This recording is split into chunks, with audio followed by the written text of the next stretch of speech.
The streets of Colorado Springs are not our best feature. In many ways, we have lots of room for improvement. So let's get busy. We can make them better. The mean streets of Colorado Springs. Next on Loving the Springs, the podcast where we celebrate the best and elevate the rest. This is Peak Community, Studio 809 Podcast.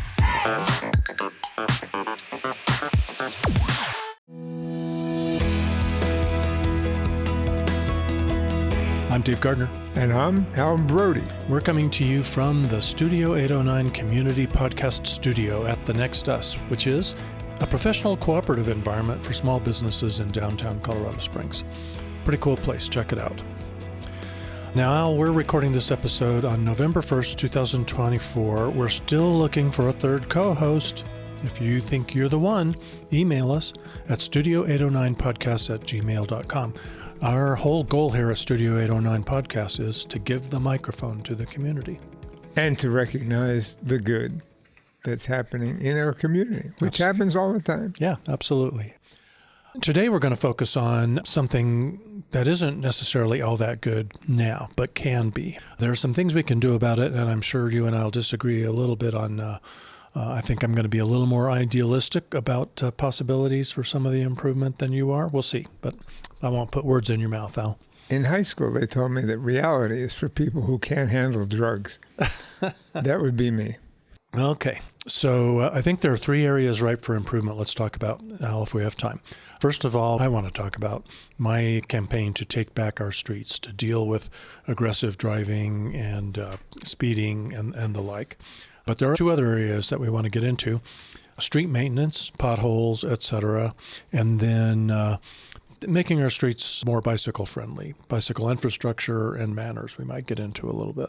Anything you want to add to that agenda? Well, on street maintenance, Election Day is tomorrow, and there is an opportunity to vote again for 2C, which has funded so many of the repairs. And unfortunately, we do not have an alternate funding source for street repair. So either you vote for it or you quit complaining. Yep. Of course, by the time you're hearing this podcast, it'll be history. It'll be history, and we can't announce the result. Maybe I can record a quick update and toss that in. So let's plan on doing that. So here is an update on whether 2C passed, which will provide some needed funding to take better care of our streets. So that's good news that 2C passed. Yes. For some time, Al, I've been wanting to get back to my idea about taking back our streets.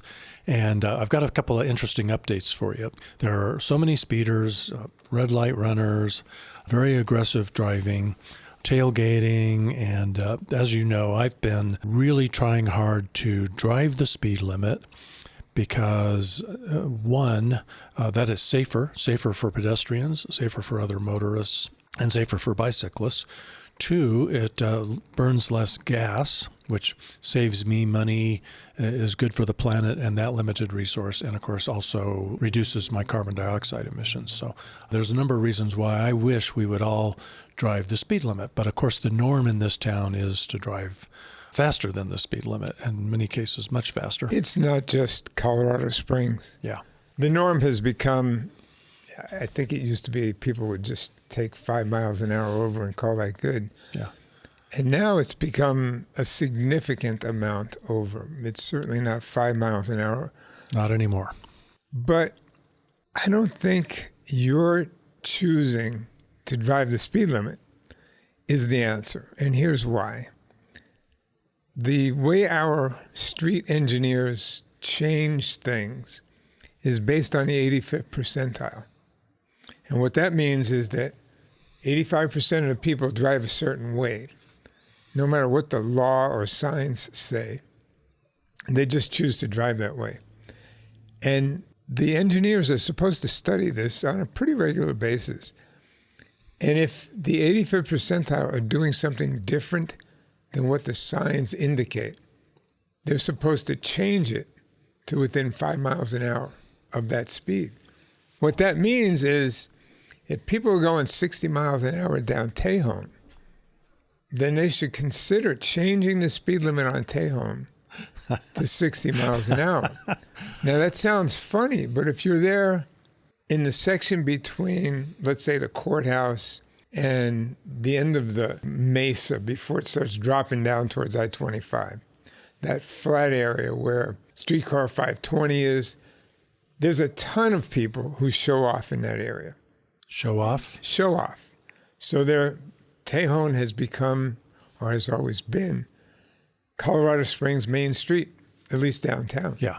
What happens is everybody with a motorcycle, custom car, hot rod, they want to show that they can do things to the people in that area. And this is not uncommon in other towns either, but that's our spot. Most of the motorcycles now, even relatively small ones, can accelerate from 0 to 60 in about 3 seconds. Some more, but not much more. Think about it. 1, 2, 3. That bike that was sitting still is going 60 miles an hour. Mm-hmm. And you can do that in less than a block. You can do that going across an intersection. So when you see a motorcycle that looks like it's going fast, it probably is. But how fast is that motorcycle going? I don't think you really have a clue when you see somebody going 60 miles an hour on Tejon. And people really are speeding on that section because it seems like a tough section it is. To it's speed very in. dangerous. It's tight. You're talking block to block where you should stop. It's very tight. But you can do that.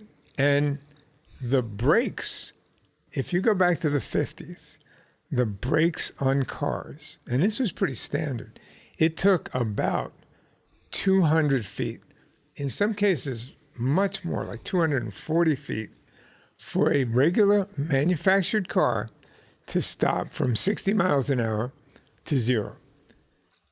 Now, most of the expensive cars can stop in 100 feet. That's a huge difference. And it takes a lot of time, or it doesn't take time if you stop in a short distance. So the technology is improved. So you can accelerate faster and you can stop faster, which is a good thing. But pedestrians at 60 miles an hour just don't go together. It's not a good idea. Yeah. So the engineers aren't required to change Tejon to 60 miles an hour because of the 85th percentile, but they should certainly consider it. And I'm using Tejon as an extreme example. Yeah.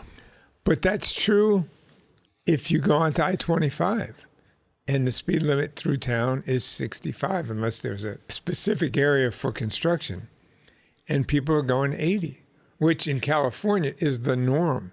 It has been for a long time.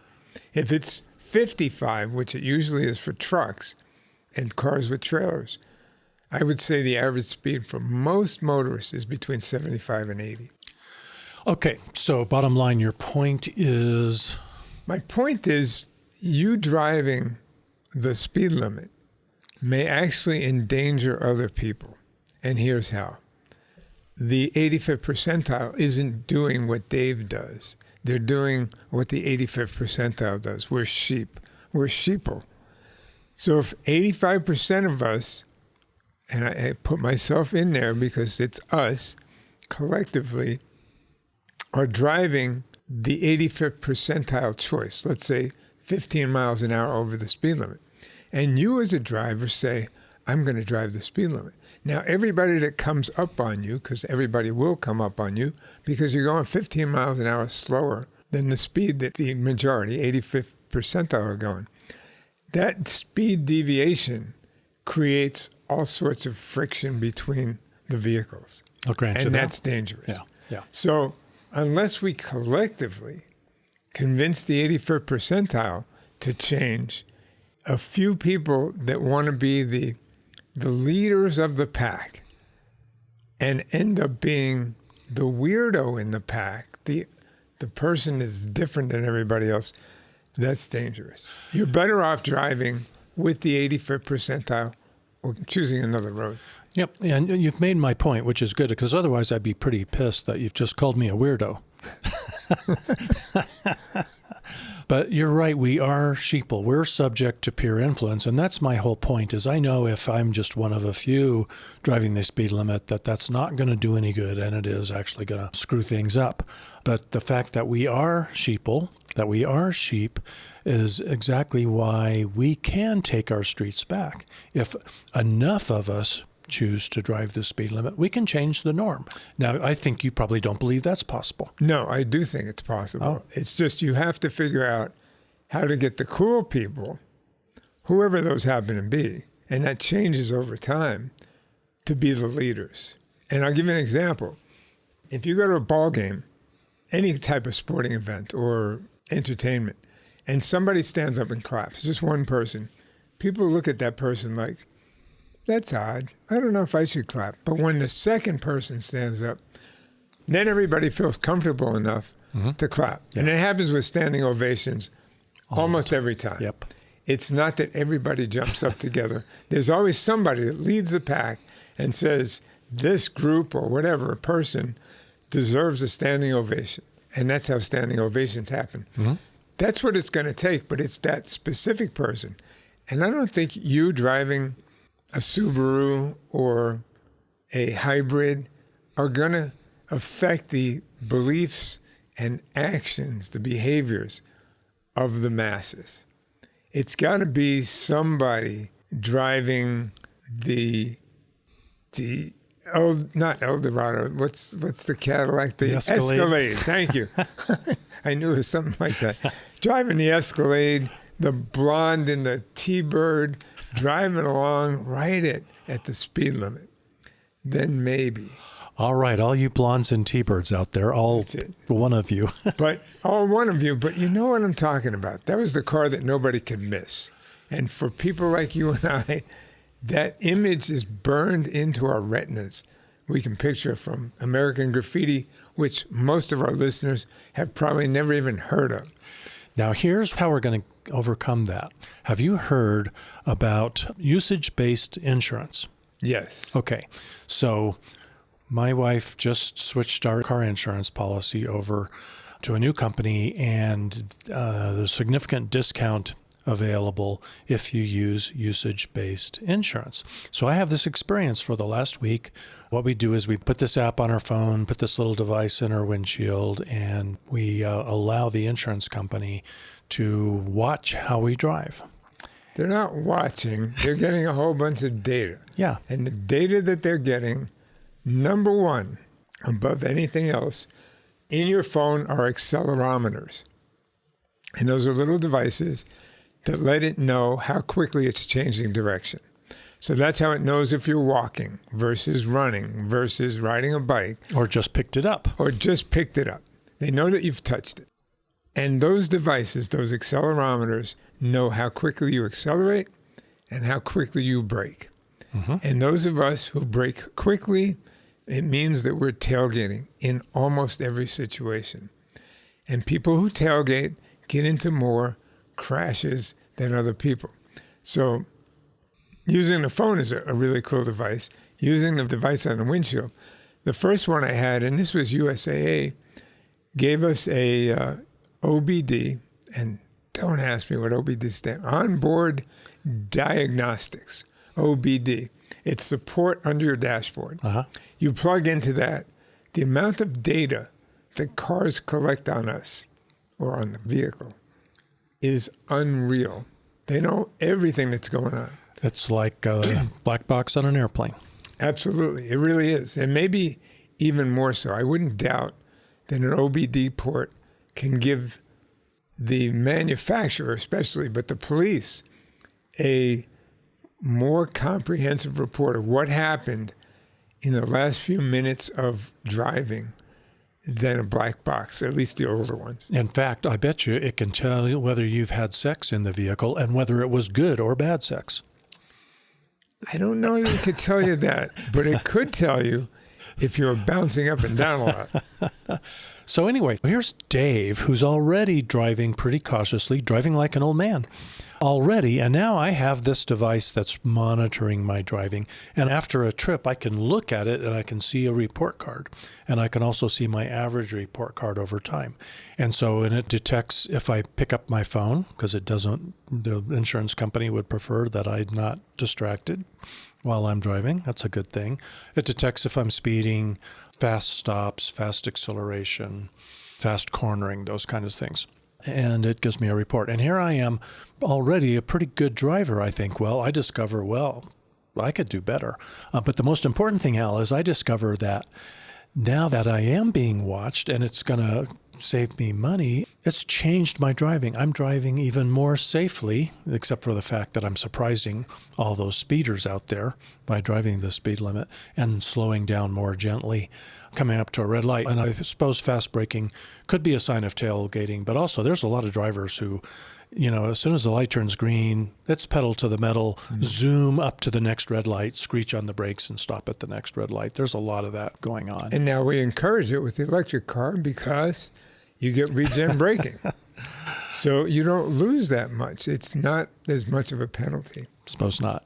But it definitely burns more gas to drive that way. So I have tried not to do that. In fact, I almost make a game out of it. As soon as I start up from a green light, I'm looking at the next light and I'm trying to time my acceleration and behavior to make it so that I don't have to stop at the next light. And that sometimes drives the cars behind me crazy. And if it's a 4-lane street, frequently a car behind me will change lanes and speed up and get to the next red light faster, and they're just sitting there at the red light waiting. We get to our destination at exactly the same time, but they're poorer. And they've also put a cost on their kids by destabilizing the climate a little more with their burning of excess fossil fuel, completely wasted, didn't do anybody any good. They got no extra joy out of it. Does the word oblivious mean anything to you? Blissfully oblivious. Blissfully oblivious. So anyway, this usage-based insurance, I was shocked at how it impacted my behavior. And I'm thinking that's just going to become more and more common. Maybe it'll always be an opt-in, opt-out thing. And maybe even people who are aggressive drivers who opt in will say, well, screw it.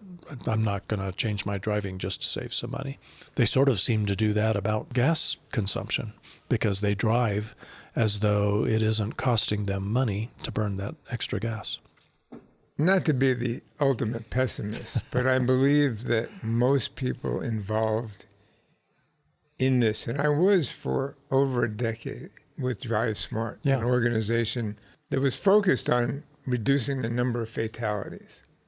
And what I think the industry sees, and Elon Musk alludes to vocally more than anybody else, is that the days of humans driving cars are numbered.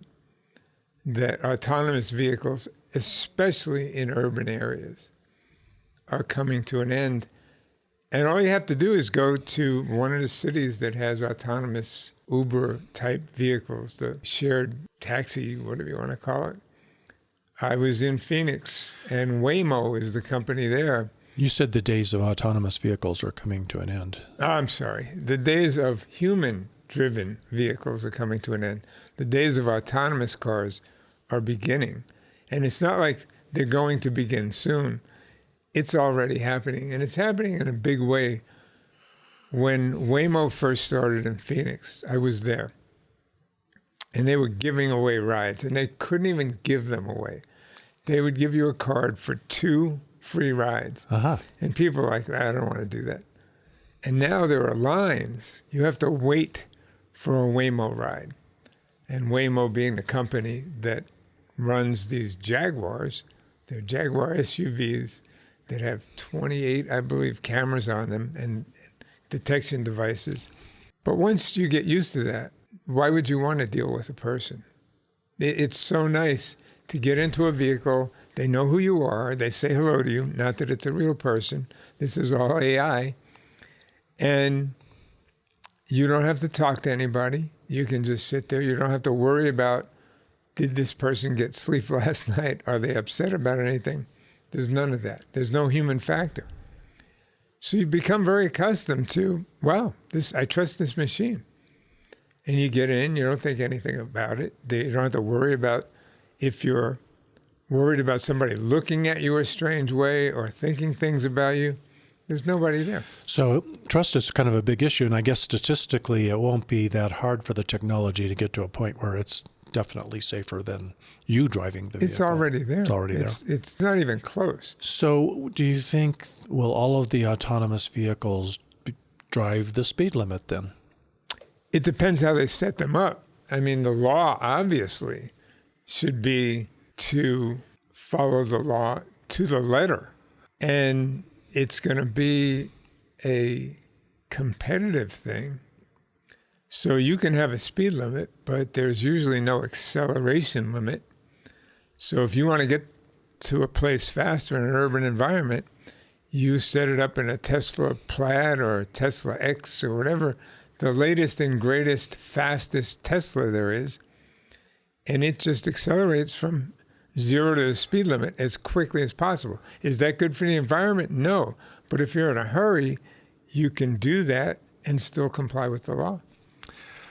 Okay, so certainly not a panacea then for the issues that I'm bringing up. Well, if we were looking for panaceas, we wouldn't be building electric Hummers Yeah. and electric F-150 pickup trucks. We'd be building, as General Motors knew back in the 80s, the EV1, the first electric vehicle that General Motors made and then killed.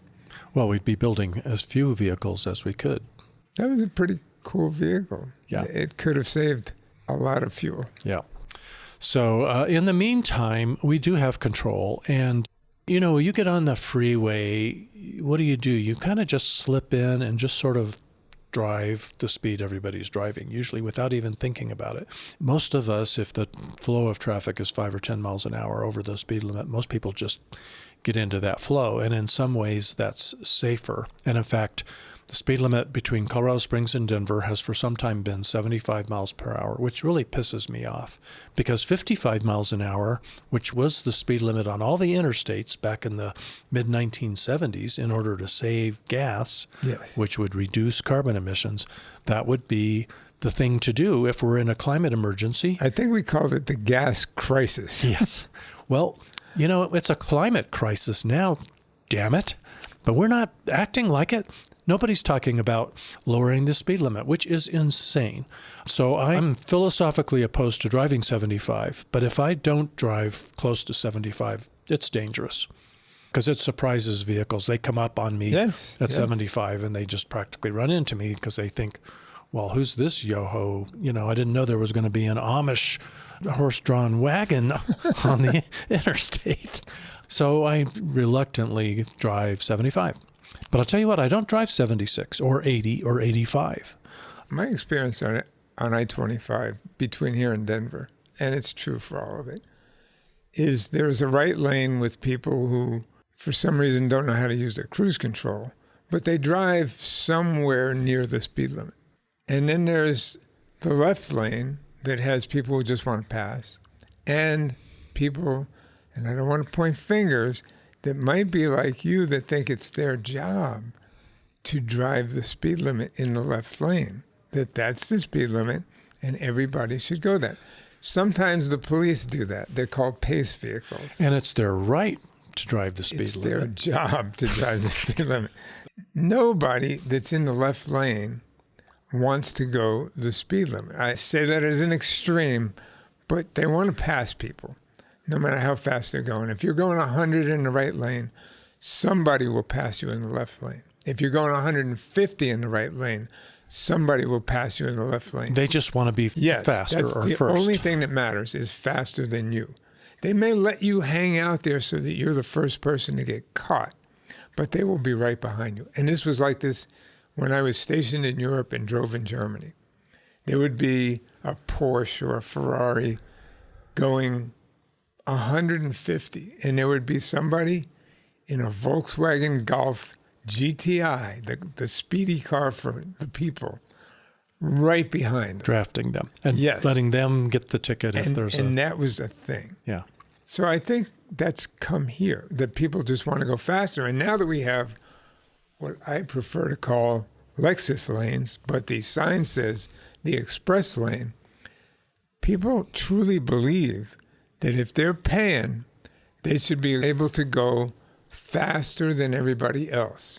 So if you have 75 and some people are going 85, they want to go 90. Yeah. They don't want to go 70 or 80. They want to go faster than whoever's in the left lane. So Al, at 75, if the traffic is slower than that, I'm pretty reluctant to get in that express lane because I know everybody in that lane is expecting to drive a lot faster. They're going to be frustrated with me. And I'm not out there trying to pick a fight. And I want to encourage anyone who I convince to join the force to take back our streets and change the norm to driving friendlier, more cautiously, driving the speed limit. Do not pick a fight. Do not take it upon yourself to make it your job to drive in the left lane at the speed limit to slow everybody down. But I will say, if you're in the left lane and you are passing slower vehicles in the right lane, it is your God-given right to drive in that left lane if you're driving the speed limit. And do not let aggressive assholes who tailgate you intimidate you into slowing down below the speed limit and moving We over. must read the Colorado State Revised Statutes, the CRSs. It is illegal to dwell in the left lane. Yeah, but if you're passing other cars, that's not dwelling.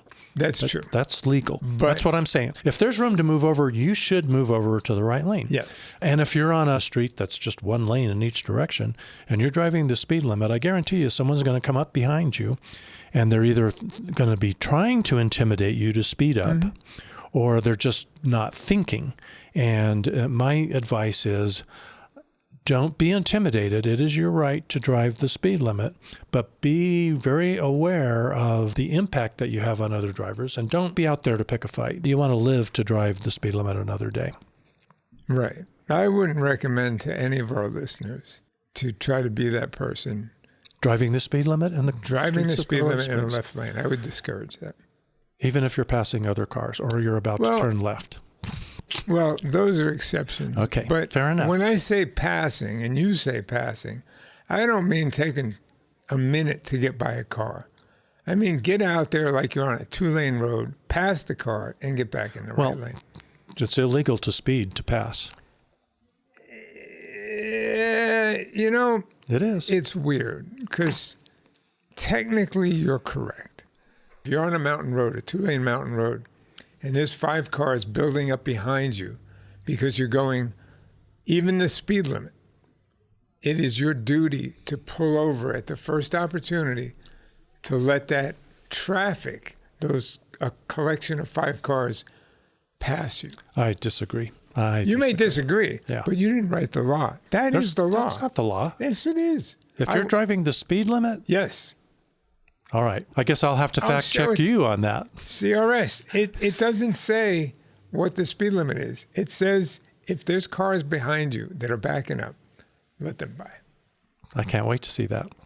That's sad. I think I have no obligation to alter my trip, to slow myself down, to pull over and then sit there and wait while the speeders go by and then get back on there. If I'm driving the speed limit, I do not have an obligation to do that. They're the ones that are wanting to break the law, and we all need to just slow down and take it easy. Because, you're driving home from skiing. If you're not on I-70, if you're on I-70, you can't speed anyway. But somewhere else, if you're, speeding home for 2 hours is going to buy you 5 minutes. 5 friggin' minutes, Al. It's not worth it. That's my point. And you know what? If you kill somebody's son or daughter because you were speeding, you can't go back and change that. Nope. That's done. That's true. So the other thing is that for the last couple of weeks, things were pretty crazy for me because I was busy supporting the League of Women Voters in a bunch of election forums. I just had a lot going on. Good on you for encouraging voting. Thanks. But I found myself, constantly behind and, a little behind schedule. And I discovered, wow, it's pretty easy to fall back into old habits. Remember Nicole, when she was on a few weeks ago, confessing that she was one of those drivers that's in a hurry Yes, everywhere I she goes. do remember that. Well, I found myself being that driver again. It was just so easy. Mm-hmm. And, it wasn't really buying me anything, Al. If anything, it might have gotten me to an appointment a minute faster than I would have gotten. It just wasn't worth it, but it's real easy to fall into that when you're in a hurry thinking, oh, shoot, I should have left 5 minutes ago. I caught myself and I said, Dave, take a deep breath. You'll live longer. Slow down, smell the roses, give yourself a little bit of extra time. It never hurts to get someplace on time or a little earlier. You're not wasting time if you're a little bit early somewhere. Take the newspaper with you. Catch up on your reading. But don't read it while you're driving. No, don't. And that was the other thing is now that with this usage-based insurance, man, I have had to train myself never to pick up the phone when I'm driving, which is what I should have been doing, is never picking it up. Get a phone holder, and then you're not picking it up, and you can still read it. And, we all need to train ourselves to do better. We can do better. We can, but I don't think we will, as long as we have phones that operate the way they do. And so that's the difference between us, is you're convinced that we'll have to be forced to be good. And I think we're inherently good in that somehow we can get back in touch with that if we just expect more of ourselves. Idealistic, I know. I learned this from a police officer when I was serving on Drive Smart. His opinion was not that 80% of people are good and 20% are bad. His opinion was, we're all good 80% of the time and 20% bad. Pick a number. I'm just using that. But there's bad in all of us, and there's good in all of us. So I guess what we're trying to get to is let's encourage the good and kind of shut down the bad. But all of us are capable of murder. All of us are capable of speeding. And if you're in a vehicle that just begs you to do it, think about this. The newest Corvette this next year will have over 1,000 horsepower. Holy moly. There's no way you buy a car like that and you don't plan on finding out how fast will 1,000 horsepower push me down the road. Go rent some time at the track if you want to do that. But that's not how it works. Yeah. Somebody's going to drive that, just like every motorcycle. They used to be made to go 186. They were limited. And if you had one of those motorcycles and you ask the owner, have you ever tried that? And they'll say, yeah, it stops at 186 because it's just human nature. They don't do it all the time, but given the opportunity, we're going to do it. One more thing, and the opportunities are going to be rare, but you can report aggressive driving. Every once in a while, especially if you're on the freeway, there's going to be one or two people who are insane, weaving in and out of traffic and driving 20 miles an hour over the speed limit, really endangering other people. They're going to kill somebody, if not tonight, next Friday night. You can report aggressive driving to the state patrol. You can use your hands free, or have a passenger dial *277. That's *CSP. And if you're not in their jurisdiction, they will forward you to whatever jurisdiction you're in. Right. So this is a universal number, but you have to be able to give them enough useful information, and it's pretty challenging when they just whipped by you at 20 miles an hour faster. Unless you have a dash cam. Yeah. But there again, you're going to either have to pull over to look at it or have a passenger looking at it. I would ask our listeners to pull over anyway. If you're going to dial *277, don't do it while you're driving. You're probably going to be worse than the person who did whatever it was that you wanted to report. Or have a passenger.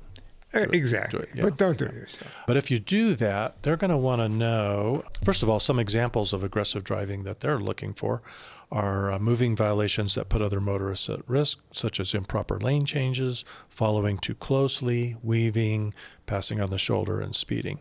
Here's what they're going to hope they can get from you. They're going to want to know where you are, milepost marker or something like that, vehicle description, license plate number, the direction that they're traveling, driver description if possible, and what the behavior is that's being demonstrated.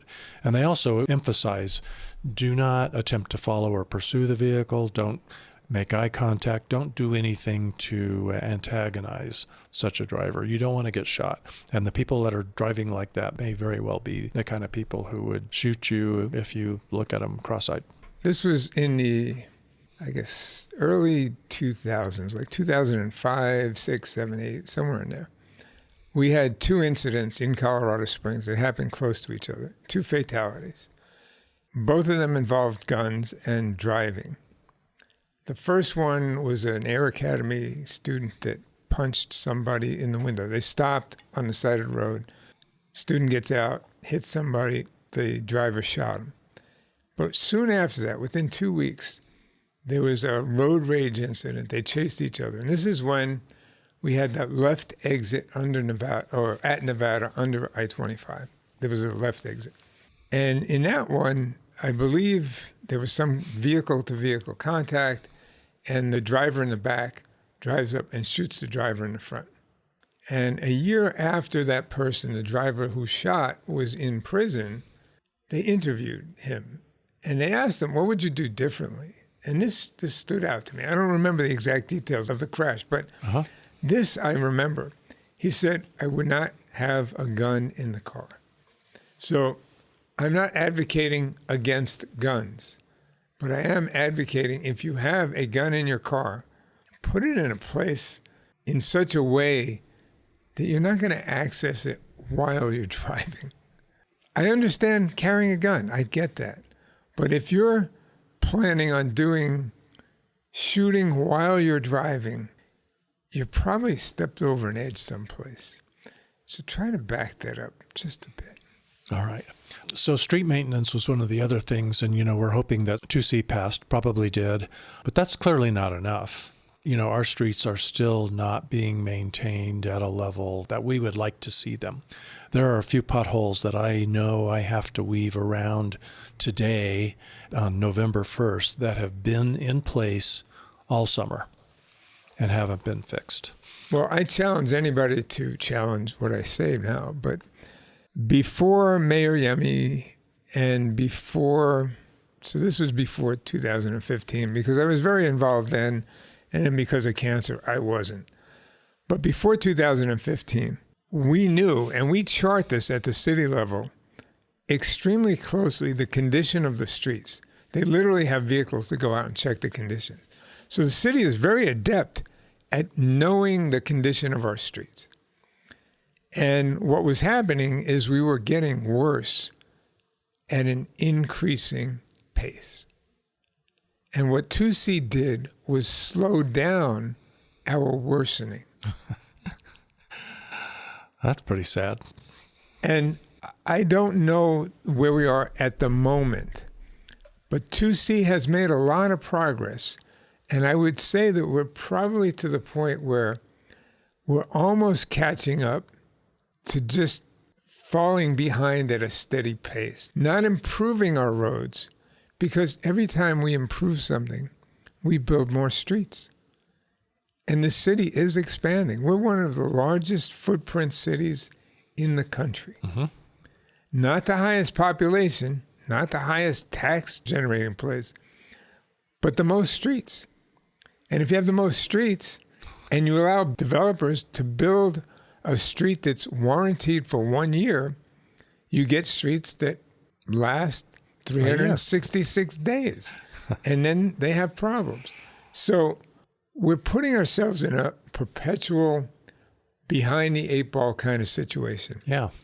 2C is absolutely necessary if we want to do anything in the right direction. Yeah. But to think that 2C is going to make our roads better, it's just not. And then the cost of each road mile, lane mile, the materials we use have gone way up. And the technology that we put in each road, the signs, the paint, and these devices to check things, the cameras that are everywhere, that we don't really use for law enforcement, but we could. You talk about people weaving and speeding on I-25. We have video of all that.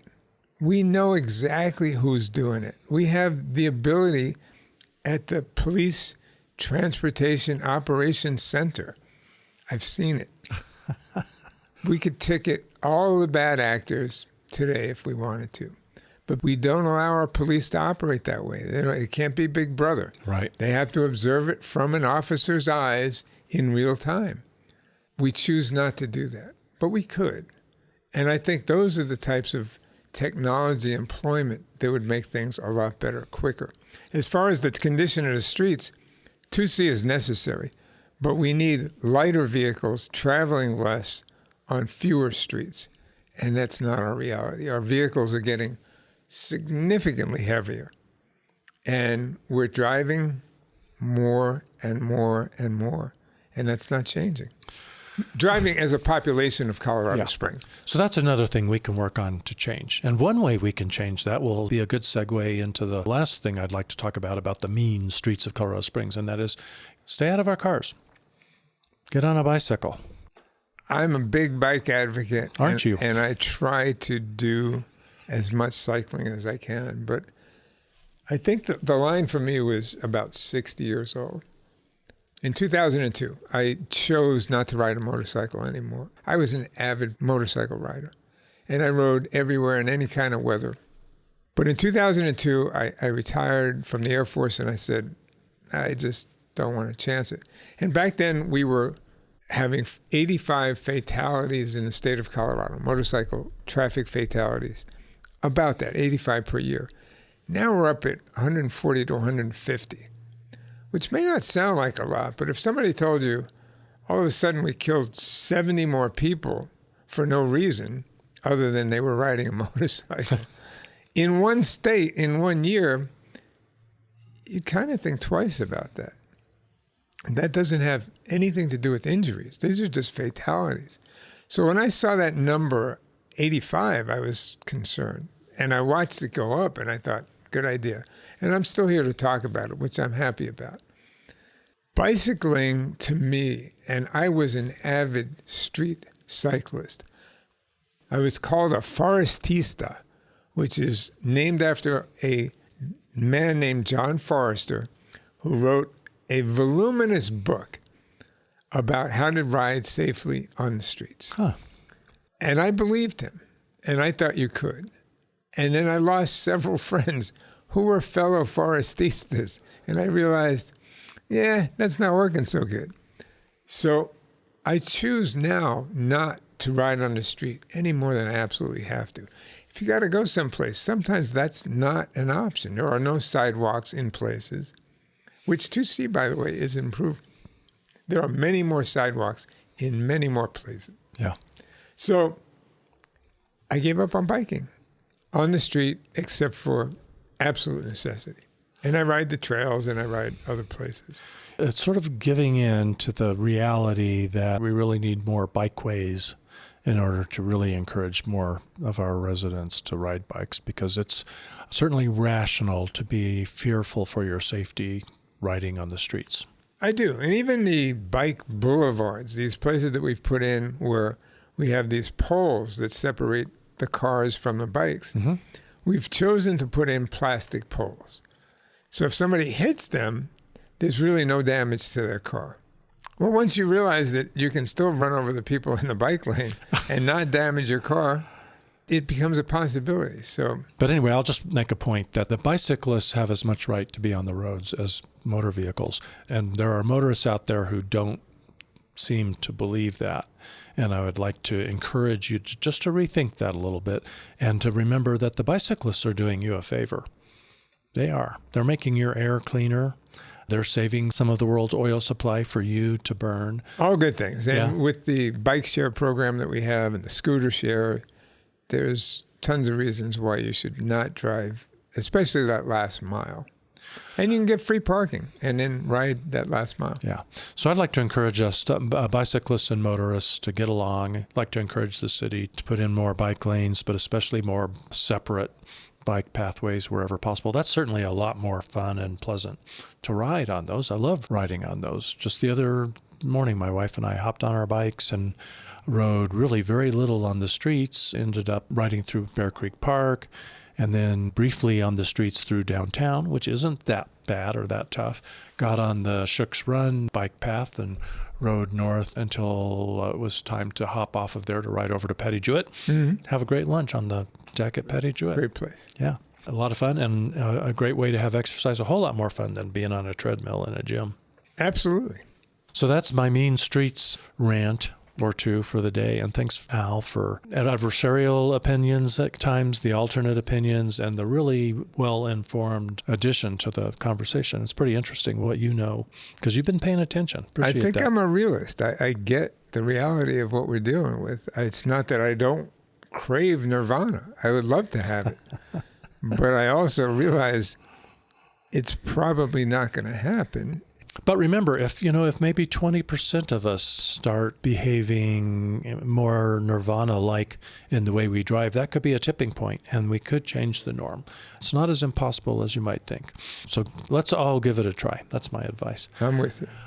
Anyway, Thanks for listening to Loving the Springs. Follow this podcast to keep up on What's going on? what's going well. And what's going wrong? Share it with your friends, too.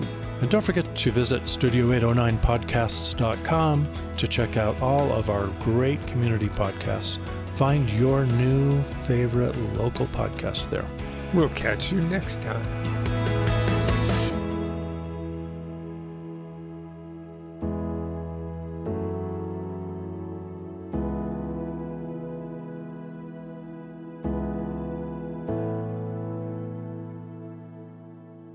In the Pikes Peak region, there's no shortage of activities. Whether you're experiencing breathtaking parks or magnificent works of art, if you're getting fashionable at a film festival or fresh at a farmer's market, if you want to hear the sweet sounds of a symphony or the smooth shred of a Stratocaster, look no further than Peak Radar, your one-stop shop for all events in the Pikes Peak region, your free source for viewing and posting events. So no matter how you engage with our beautiful region, visit peakradar.com and get plugged into the peak.